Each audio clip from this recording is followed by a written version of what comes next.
అదే RTV app వార్తల్ని క్షణాల్లో చదివే అవకాశం ఉంటుంది. ఒక న్యూస్ పేపర్, ఒక టెలివిజన్ ఛానల్ మీ చేతుల్లో ఎప్పుడూ ఉంటాయి. ఫ్లాగ్ మార్చ్ కండక్ట్ చేయడం జరిగింది.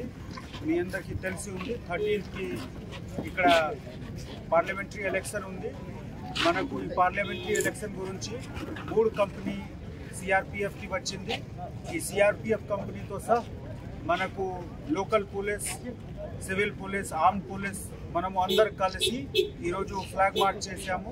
మన ఉద్దేశం పబ్లిక్కి ఇది తెలుసుకోవాలి. మనము అన్ని పోలీస్ స్టేషన్లో సరిగా బందోబస్తు ప్లాన్ చేసి పెట్టుకుంటున్నాము. మీ మాధ్యమంతో మేము పబ్లిక్తో రిక్వెస్ట్ చేస్తున్నాము, ఎక్కువ శాతంలో వచ్చి ఓటింగ్ చేయండి. అర్బన్ ఏరియాలో కొంచెం ఓటింగ్ పెంచుకోవడానికి కూడా మనము ఈ అవేర్నెస్ క్యాంపెయిన్ పెడుతున్నాము. అదేవిధంగా పబ్లిక్కి నమ్మకం కూడా ఉండాలి. పోలింగ్ స్టేషన్లో పూర్తిగా శాంతి భద్రత మెయింటైన్ చేయడానికి మన బాధ్యత ఉంది. ఈ బాధ్యత నిర్వహించుకోవడానికి మనం సిద్ధంగా ఉన్నాము. ఈ మెసేజ్ మీ మాధ్యమంతో మేము అందరు జనాభాకి ఇస్తున్నాము. ఇక్కడ మారుమూల ప్రాంతంలో ఎక్కడ కూడా మన పోలింగ్ స్టేషన్ ఉంటే అక్కడ అందరికీ సేఫ్గా తీసుకురావడానికి, మళ్ళీ రిటర్న్ పంపడానికి బాధ్యత మనది ఉంది. మనం తప్పకుండా ఈ బాధ్యత నిర్వహిస్తున్నాం. మరిన్ని వీడియోస్ కోసం ఛానల్ ని సబ్స్క్రైబ్ చేయండి. లేటెస్ట్ అప్డేట్స్ కోసం వాట్సాప్ ఛానల్ ని ఫాలో చేయండి. అండ్ లింక్ డిస్క్రిప్షన్ లో ఉంది.